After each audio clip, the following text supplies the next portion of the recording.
Fala pessoal, tudo bem com vocês? Hoje eu vou falar um pouco aqui sobre velocidade de sag. Essa velocidade de sag é uma velocidade máxima que nós circulamos com o trem quando estamos em um trecho de rampa descendente e logo após o trem vai pegar um trecho de rampa ascendente, ou seja, ele está descendo e logo em seguida ele vai subir. Para que serve essa velocidade de sag? Essa velocidade ela serve principalmente para economia de combustível. Que quanto mais rápido você entrar na rampa ascendente, aproveitando aí essa velocidade que você fez na rampa descendente, menos tempo você ficará nessa rampa. Consequentemente, menos combustível você vai gastar com a aceleração da locomotiva. É certo também que, por exemplo, uma rampa muito longa, de 10 quilômetros, 15 quilômetros, uma rampa ascendente muito longa, essa velocidade ela não vai fazer muita diferença no final da rampa. Então eu posso entrar aqui no início da rampa ascendente, no pé da rampa, numa velocidade de 100 km por hora, que lá no final dela eu vou chegar a 20 por hora, dependendo do peso do trem. Mesma coisa se eu tivesse entrado lá a 15, 20, 30 por hora, em vez de 100 por hora no pé dessa rampa, a velocidade do trem no final, ela não vai mudar. O que vai mudar é o tempo que eu vou ficar nessa rampa. Consequentemente, eu vou usar menos pontos de aceleração lá no início. Vou ficar menos tempo nela, porque eu aproveitei bem essa velocidade no início lá, essa velocidade máxima, então vou ficar menos tempo nessa rampa. E procurando aí em alguns livros, apostilas, sites americanos, o que deveria ser esse sag, eu não encontrei nada aí em materiais ferroviários. Pesquisei alguns sites aqui no Google, consegui achar algumas coisas relacionadas à pressão de mola de bicicleta, mas também assim não tinha muita coisa a ver com o vídeo, com essa velocidade de sag aqui da ferrovia. Aí depois eu fiz uma pesquisa, eu fiz uma tradução dela usando o Google Tradutor, e aí algumas traduções que eu achei aqui no Google foi decair, declínio, vergar para baixo ou afundar, e também inclinação, declinação, tudo coisas que nos remetem como se fosse alguma coisa para baixo, alguma descida ou algo assim. Então, essa velocidade de sag dá para entender que o sag seria um ponto baixo. Quando a gente tem lá na matemática as curvas, o gráfico lá do eixo x e y, que a gente tem uma curva lá, nós temos o ponto de máximo, o ponto de mínimo, e entre esses dois pontos nós temos o ponto de inflexão. Não vou entrar muito nesse assunto, até porque eu sou leigo, mas alguma coisa que eu lembro da época que eu estudei. Então, baseado nisso, dá para concluir que essa velocidade de sag, que esse sag, ele é um ponto baixo. Ele é um ponto baixo que remete a alguma coisa sobre um arqueamento. Então, quando o trem ele está descendo, você está numa rampa descendente com esse trem, e depois vai pegar uma rampa ascendente, essas duas rampas, no ponto mais baixo dela, digamos assim, entre aspas, elas formam ali tipo uma bacia ou algo parecido, que nos remetem aí a esse afundar, a esse declínio, esse decair. Beleza? Espero que eu tenha sido claro até aqui. Bom, então aqui eu tenho um exemplo de uma viagem que eu fiz.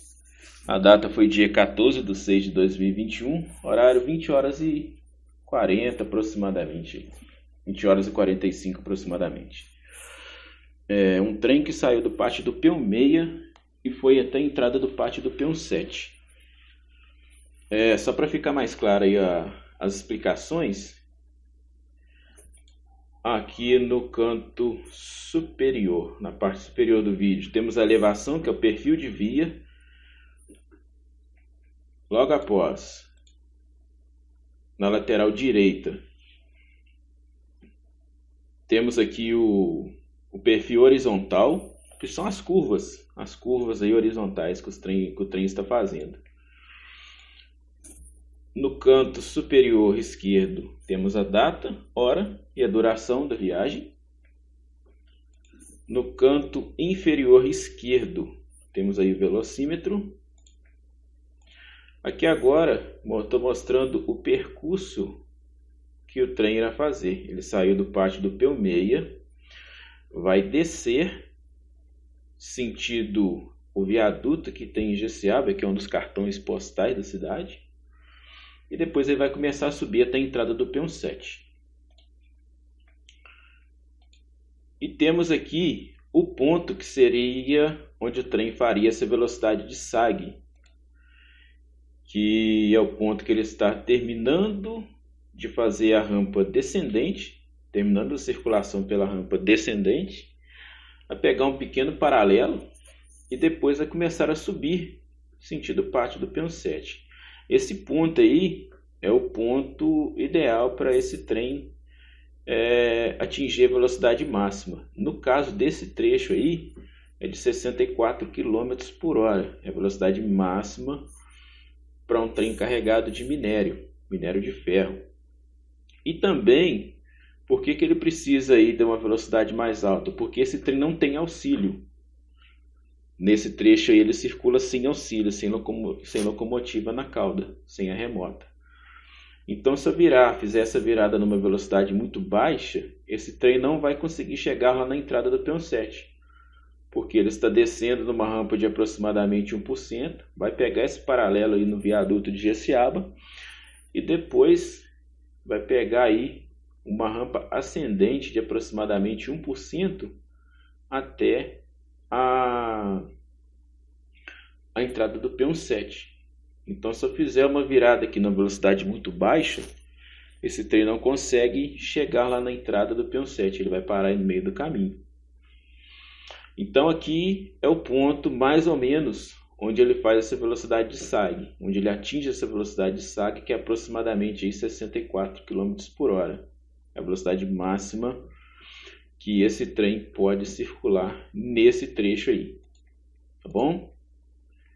E aqui, lembrando lá na época do colégio, que eu tinha falado há pouco tempo atrás, ele sai de um ponto de máximo, coloquei numa seta vermelha, depois ele passa pela inflexão, que essa inflexão fica entre os pontos de máximo e o ponto de mínimo.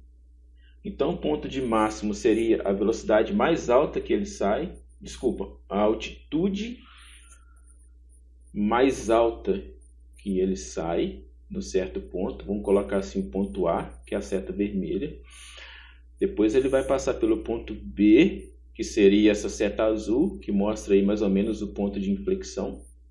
E depois ele passaria pelo ponto C, que está indicado aí nessa seta verde, que seria o ponto mínimo, quando você tem aí graficamente falando com curvas. Seria aí o ponto mínimo. E depois ele teria outro ponto de inflexão, sentido Peão 7, outro ponto de máximo, e aí por diante. Então, quando ele chega nesse ponto mínimo, esse ponto de mínimo aí onde está a seta verde, é onde ele tem que atingir a velocidade de 64 km por hora. Consequentemente, ele ficará menos tempo na rampa ascendente que tem adiante. Beleza? Espero que tenha sido claro a explicação. E agora vamos aí assistir o vídeo que eu fiz. Lembrando outra coisa, só para ficar claro, todos os dados que vocês verão no vídeo a seguir são dados tirados da telemetria dos vídeos da GoPro. Eu coloquei ela na frente da locomotiva para filmar o trecho, estava de noite.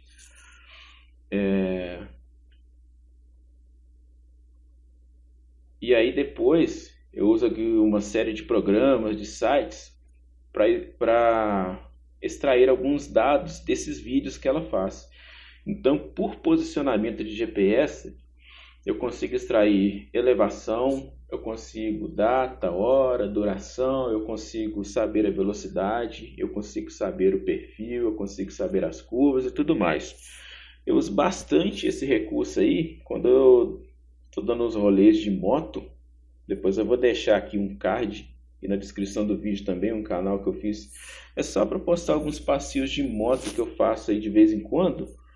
Eu costumo colocar alguns dados de telemetria que envolvem aí os vídeos que eu faço. Dá um pouquinho de trabalho para editar, mas fica bacana. E nesse exemplo aqui da ferrovia, né, com o trem descendo e depois subindo, ficou legal, ficou bacana e vai dar para ver a velocidade certinho. E essa velocidade bateu certinho com a velocidade que o trem atingiu, nenhum a mais e nenhum a menos.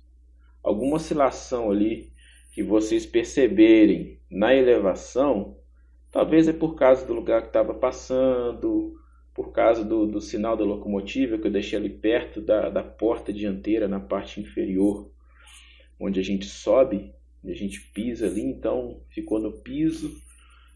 Pode ser que o sinal do GPS não chegou bacana lá, mas principalmente a parte da velocidade e das curvas ficaram 100%. O perfil eu não posso garantir que seja fiel ao real, mas pelo menos dá para ter uma ideia aí de como é feita essa viagem, essa virada aí, beleza? Valeu, galera, um abraço a todos e fica com o vídeo aí agora. Ele está com um pouco de barulho de vento, porque como estava na frente da locomotiva, né, então não teve jeito de eu fazer alguma coisa diferente disso aí, desse vento não sair no vídeo. Mas depois eu vou procurar um microfone externo, algum tipo de proteção com espuma que ajude a reduzir esse barulho do vento aí quando ele bate no microfone da locomotiva. Beleza? Valeu, então, um abraço e fica agora a seguir com o vídeo. Valeu!